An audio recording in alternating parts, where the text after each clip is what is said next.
Hello students, let's continue the chapter gravitation of class 9th science.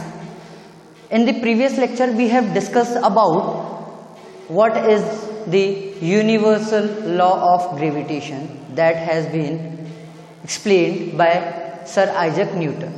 Today we will discuss about two important terms related to this chapter. Right? First one is gravity and second one is gravitation. सुनने में हमें एकदम similar से लगते हैं, सुनने में हमें जो एकदम वर्ड जो है इसका मीनिंग भी जो है वो सिमिलर सा वो साउंड करेगा, बट दोनों में बहुत बहुत बहुत डिफरेंस है. If I talk about gravity, तो एक चीज जो दोनों में कॉमन है वो ये है कि दोनों ही बेस्ड है फोर्स ऑफ अट्रैक्शन के ऊपर. दोनों ही जो है बेस्ड है फोर्स ऑफ अट्रैक्शन के ऊपर. बट जहां ये डिफर करते हैं, if I talk about gravity, तो ग्रेविटी का मतलब है force of attraction. First thing, force of attraction. ठीक है. और इसकी भी बात करूं तो सेम इसके अंदर कॉमन चीज क्या है हमारे पास में, फोर्स ऑफ अट्रैक्शन. ये कॉमन पार्ट है दोनों का. लेकिन अगर हम बात करूं ग्रेविटी की, तो यहां पे जो डिफरेंस आ जाता है वो आता है हमारे पास force of attraction between earth surface and any object. ठीक है. Gravity means force of attraction between earth surface and any other object. मतलब एक सरफेस हमारे पास क्या है, फिक्स है, दैट इज अर्थ सरफेस. मतलब अगर मैं यहां अर्थ पे हूं, अगर मैं मार्कर को ड्रॉप करता हूं नीचे की तरफ, तो अर्थ सरफेस मेरा फिक्स है कि अट्रैक्टिव फोर्स जो लगेगा अर्थ सरफेस की वजह से लगेगा. और दूसरा ऑब्जेक्ट मेरे पास मार्कर हो सकता है, डस्टर हो सकता है, कोई स्टोन हो सकता है, एनीथिंग. ठीक है. तो एक सरफेस हमारे पास क्या होगा, फिक्स होगा. But if I talk about gravitation, that means force of attraction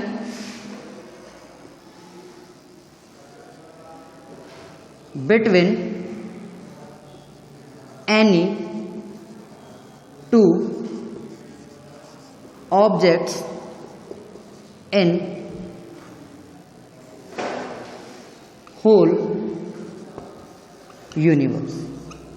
बात समझ आई. यहां हम सिर्फ रिस्ट्रिक्टेड हैं only and only earth surface के अराउंड. मतलब अर्थ सरफेस के ऊपर हो या अर्थ सरफेस के अराउंड कोई ऑब्जेक्ट हो, तो अर्थ और उस ऑब्जेक्ट या उस बॉडी के बीच में जो फोर्स ऑफ अट्रैक्शन होगा उसे हम बोलेंगे ग्रेविटी. अगर मैं बात करूं ग्रेविटेशन की, तो ग्रेविटेशन की कोई लिमिट्स नहीं है. पूरे यूनिवर्स में कोई भी दो ऑब्जेक्ट होंगे जो मास कंटेन करते होंगे और कुछ डिस्टेंस पे सेपरेटेड होंगे, उनके बीच में जो फोर्स ऑफ अट्रैक्शन होगा उसे हम बोलेंगे gravitation.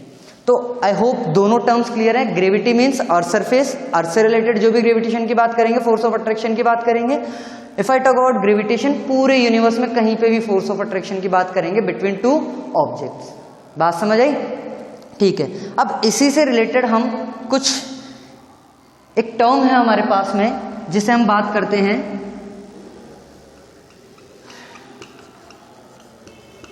Acceleration due to gravity. Acceleration due to gravity. ठीक है. ग्रेविटी हमने टर्म पढ़ी, फिर उसके बाद में आती है एक टर्म आती है हमारे पास एक्सेलरेशन. तो before to study this topic we have to be aware of this term कि इस टर्म का मीनिंग क्या है. राइट. तो सबसे पहले एक बार देखना एक्सेलरेशन का मतलब क्या है. हम नॉर्मली अगर लीनियर मोशन की बात करें तो एक्सेलरेशन को डिनोट करते हैं हम ए से, जिसका मीनिंग होता है change in velocity with respect to time. Change in velocity with respect to time. For an example, मैंने मेरे घर से चलना स्टार्ट किया, उस समय मेरी स्पीड थी लेट सपोज जो वेलोसिटी थी मेरी 40 किलोमीटर पर आवर. ठीक है. और उसे इनिशियली चलना शुरू किया. इनिशियल वेलोसिटी को हम डिनोट करते हैं यू से. लेकिन जब मैं टाइम के साथ साथ बढ़ता रहा, मुझे लगा कि अब मैं लेट हो रहा हूं, तो मैंने अपनी वेलोसिटी को क्या कर दिया, इंक्रीज कर दिया और उसे पहुंचा दिया मैंने 80 किलोमीटर पर आवर. ठीक है, तो ऑब्वियसली इन दोनों के बीच में जब मैं यहां से यहां तक पहुंचाऊंगा तो उसमें क्या होगा, टाइम लगा होगा मुझे, तो वही सेम एक्सेलरेशन क्या होगा, final velocity minus initial velocity upon time. This is what called the acceleration. ठीक है, और यही टर्म जब हम ग्रेविटेशन में पढ़ रहे होते हैं, हम एक ही जगह हम डिनोट करते हैं जी से। इसी को हम किससे डिनोट करते हैं, जी से डिनोट करते हैं। बात समझ आई यहां तक? ठीक है, अब बात करते हैं एक्सेलरेशन ड्यू टू ग्रेविटी की। देखो, हमने न्यूटन्स लॉ ऑफ मोशन की बात करते हैं, तो Newton's second law of motion की बात करते हैं, तो वहां से by Newton's second law of motion, वहां से हम देखते हैं F is equals to m a. ठीक है, और ए की जगह हम यहां क्या यूज कर रहे हैं, एम, ए की जगह लिख देंगे जी, तो F is equals to M G, equation number 1, right. और यूनिवर्सल लॉ ऑफ ग्रेविटेशन में by universal law of gravitation, force की वैल्यू कितनी थी हमारे पास, F is equals to G m1 m2 upon R square, यही बात करी थी, इसको नाम दे दिया हमने इक्वेशन नंबर 2। कोई डाउट यहां तक? ठीक है, अब देखो ये भी फोर्स की इक्वेशन है और ये भी फोर्स की इक्वेशन है, तो दोनों इक्वेशंस को मैं क्या कर सकता हूं, कंपेयर कर सकता हूं। तो यहां देखो F की वैल्यू क्या है हमारे पास में, mg is equals to G m1 m2 upon R square होगा। ठीक है, अब अपन बात करते हैं क्या, किसकी बात कर रहे हैं, एक्सेलरेशन ड्यू टू ग्रेविटी की बात कर रहे हैं, और ग्रेविटी की बात कर रहे हैं मतलब क्या है, एक सरफेस हमारे पास फिक्स है, दैट इज अर्थ सरफेस, तो हमें एक मास किसका कंसिडर करना होगा, अर्थ सरफेस का। तो लेट सपोज यहां मैं मेंशन करता हूं, let mass of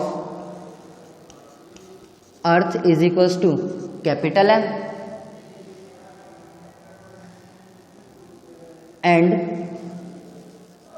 mass of object is equals to small m। ठीक है, तो अब यहां पे अगर इनकी वैल्यू रखूं तो mg is equals to G, m1 जो है let suppose mass of Earth था, m1 को रख दिया m, mass of object m2 small m upon R square. ठीक है, यहां तक बात समझ आई।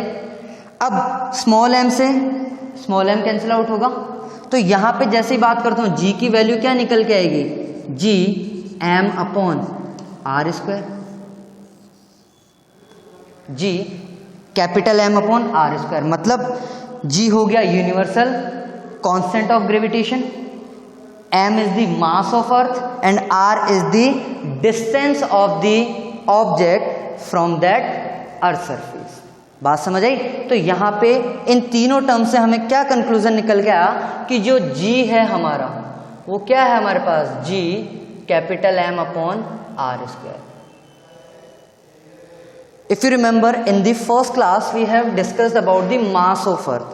अगर मैं कैपिटल M की बात करूं तो M की वैल्यू कितनी थी, 6 इंटू 10⁻24 kg। M की वैल्यू कितनी थी, 6 इंटू 10⁻24 kg। R जो है यहाँ पे R किसको कंसिडर कर रहे हैं अपन, रेडियस ऑफ अर्थ। R किसे कंसिडर कर रहे हैं हम, रेडियस ऑफ अर्थ। तो यहां देखो R जो है, अगर मैं यहाँ इसको स्मॉल r को कैपिटल R या मैं चलो R से ही डिनोट करता हूँ, ध्यान रखना है इस वैल्यू को, ये होती है हमारे पास 6400 किलोमीटर। जो हमारी अर्थ है उसकी रेडियस कितनी होती है, 6400 किलोमीटर। अगर इसी को मैं मीटर में कन्वर्ट करूँ तो 6.4, क्योंकि किलोमीटर को कन्वर्ट करूंगा तो 6400 इंटू 1000, तो यही होगा हमारे पास में 6.4 इंटू 10⁻6 मीटर। ये हमारे पास वैल्यू आई किसकी, रेडियस की, और इसे हम डिनोट कर देंगे कैपिटल R से। अब सेम वैल्यूज को अगर मैं यहाँ पे रखता हूँ, अगर मैं सेम वैल्यूज को मेरे पास यहाँ पे मैं सॉल्व करता हूँ तो यहाँ पे क्या होगा मेरे पास, small g is equals to, g की वैल्यू है 6.7 इंटू 10⁻11 इंटू m की वैल्यू है 6 इंटू 10⁻24 अपॉन r की वैल्यू कितनी है अपने पास 6.4 इंटू 10⁻6 का स्क्वायर। जैसे ही हम इसे सॉल्व करेंगे तो g की वैल्यू हमारे पास निकल के आएगी 9.8 मीटर पर सेकेंड स्क्वायर। हमें ये सॉल्व करना भी आना चाहिए और हमें ये वैल्यू, डायरेक्ट वैल्यू भी हमें याद होनी चाहिए। ठीक है, इसकी यूनिट क्या होगी, मीटर पर सेकेंड स्क्वायर। अब देखो हम बात करें कि g की वैल्यू कहाँ कहाँ किस तरीके से होगी, तो एक चीज ध्यान रखना, हमारा जो अर्थ होता है वो क्या होता है, इलिप्टिकल होता है। ठीक है, हम कंसिडर करते हैं इलिप्टिकल पाथ पे मूव कर रहा होता है। ठीक है, तो यहाँ एक हो गया यहाँ पे अपने पास में इक्वेटर और यहाँ पे हो जाता है हमारे पास में पोल। तो रेडियस क्या होती है, यहाँ पे पोल से इक्वेटर की तरफ चलते तो रेडियस इंक्रीज होगी और जैसे ही रेडियस इंक्रीज होगी तो हमारे पास जी की वैल्यू क्या होती जाएगी, रिड्यूस होती जाएगी। बात समझ आया? Okay class, thank you. In the next class we will discuss about our next topic. Thank you.